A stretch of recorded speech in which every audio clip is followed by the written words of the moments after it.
it downfield. It is. Oh, it's caught. John Moran in the clutch.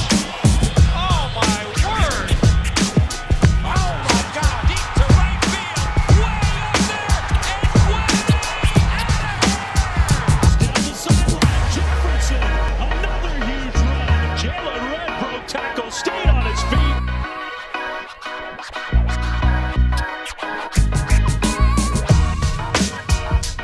What's poppin', everybody? Hope we're all having a great day. Los Angeles, California, where superstar free agents flurry to one of the biggest sports markets in the world. Over time, LA has attracted some of the biggest names in sports. LeBron James, Anthony Davis, Mookie Betts, Clayton Kershaw, Mike Trout, and Shohei Ohtani, just to name a few athletes who currently reside in La La Land. No matter how wrapped up in money this city's franchises are, they always find a way to land big-time players, and thus this year was no different as the Dodgers acquired three-time Cy Young Award winner Max Scherzer, as well as up-and-coming all-star shortstop Trey Turner, while the Lakers brought Southern California native Russell Westbrook back home. Let's start with the Lakers. Exciting new member who now completes the Big Three in LA that is now favored to face off with the Brooklyn Big Three in next year's 2022 NBA Finals. He brings a lot to the table, averaging a triple-double in 4 of the last 5 seasons, MVP back in his first season, being one of the most versatile players this game has ever seen. In the deal for Westbrook, the Lakers sent out Kyle Kuzma and Kentavious Caldwell-Pope, Montrezl Harrell, as well as the 22nd overall pick in this year's draft. That's a lot to give up in the aspect of three-point shooting, with Kuzma and KCP being their two main leading three-point converters from last season. Westbrook also isn't a consistent three-point shooter, arguably the worst three-point shooter of all time. And Anthony Davis prefers to play with the 4 alongside a true 5. With the Lakers' lack of depth, these two stars are going to have to make some serious changes to their game, whether they like it or not, if they want to have any chance at competing for this year's title. I don't necessarily know how Russ fits, but I know it's what the Lakers need, because they only have so much time left with LeBron at a high playing level. Same goes for Westbrook, as he is not going to get a better opportunity to win a championship than right now. The Lakers owe it to themselves to try and put Westbrook in as good of a situation as possible, both for the remainder of their roster moves and rotations.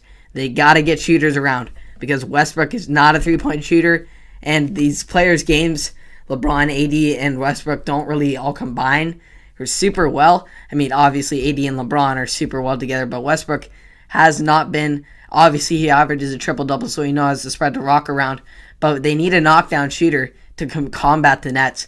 These are all very different playing styles, and yes, they have very good defense, and the Nets don't, but the Nets have 3 of the best scorers in arguably NBA history, Kevin Durant being at the top of that list.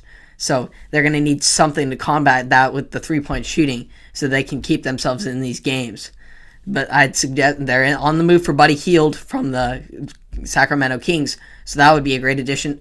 There was also rumors that they could get DeMar DeRozan he wants to come back to LA for less money, so that could be a possible destination. Those 2 moves would really put them back into a good spot with some knockdown shooters, which that's what they really need to complete this Lakers squad this year.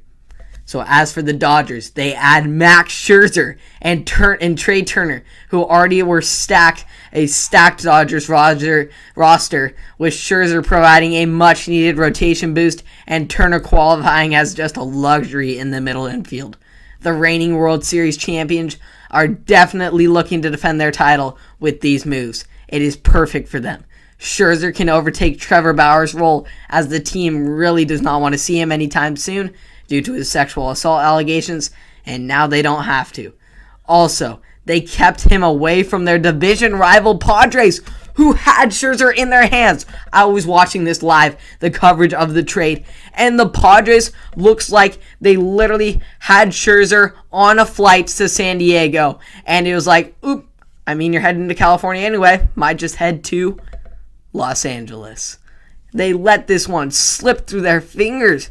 These talented rosters, Tatis, Machado, and so many more. They got a great pitching staff with Blake Snell and Yu Darvish, and Joe Musgrove. They would have added another pitcher in Scherzer. Whew. And so did the Dodgers. Walker Buehler, Clayton Kershaw. It's quite mesmerizing. These two rosters have been built so well, and then Mookie Betts on the stick. So I could go on and on, but the Dodgers let this slip. The Padres let this slip away from their rivals. Oh, that's unfortunate, and that could cost them a chance at this NL West title, of course, and then potentially a World Series playoff matchup there in the NL. In his first 19 outings of the season, Scherzer accumulated a 2.76 ERA and a 5.25 strikeout to walk ratio. So he will be a force to be reckoned with now in Dodger blue.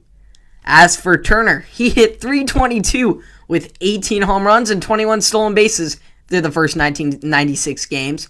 The Dodgers already have a World Series MVP at shortstop in Corey Seager, which means Turner will be likely have to shift to second, freeing up Max Muncy to move over to first full-time, and Cody Bellinger to move to the outfield full-time, which frees this roster up a lot, giving some wiggle room to how position players can be, and obviously their bullpen now with the addition of Scherzer. Great moves by LA all around. Two historic franchises making two historic moves. Obviously, these franchises have bright futures. And with the most recent now coming with the Dodgers, hoping to get a World Series. And then a few months later, likely later next year, we will see the Lakers try and fulfill their prophecy. The Dodgers going back-to-back. The Lakers try and win 2 out of 3 championships in the past 3 seasons. It would be pretty cool for the city of LA, and LA always finds a way to get the deals done, and they find a lot of the time to get the championships done as well. So this is going to be an exciting season for both these LA teams. I'm excited. Great moves, great acquisitions that they got for not too much of a cost. The Dodgers just gave up prospects, their top prospects, of course, but still, they didn't lose anyone on the current MLB roster right now. And then LA, they gave up Kyle Kuzma. Thank the Lord. He is just terrible. He needs to improve his game a lot, but he was a good 3-point shooter. But KCP and Montrezl Harrell does hurt. But they will, if they can gain DeMar DeRozan as well as Buddy Hield, they'll be in a great position to win a championship and battle with these Brooklyn Nets. But still taking the Nets for the championship right now. But we'll save that for a later time. Hope y'all enjoyed this one, and if to all you LA fans out there, I bet you're on cloud 9 right now. So I hope y'all enjoyed. You can catch all of this content and more on Apple Podcasts, Spotify, and or YouTube. Please subscribe for more, like the button, and I'll see you all in the next one.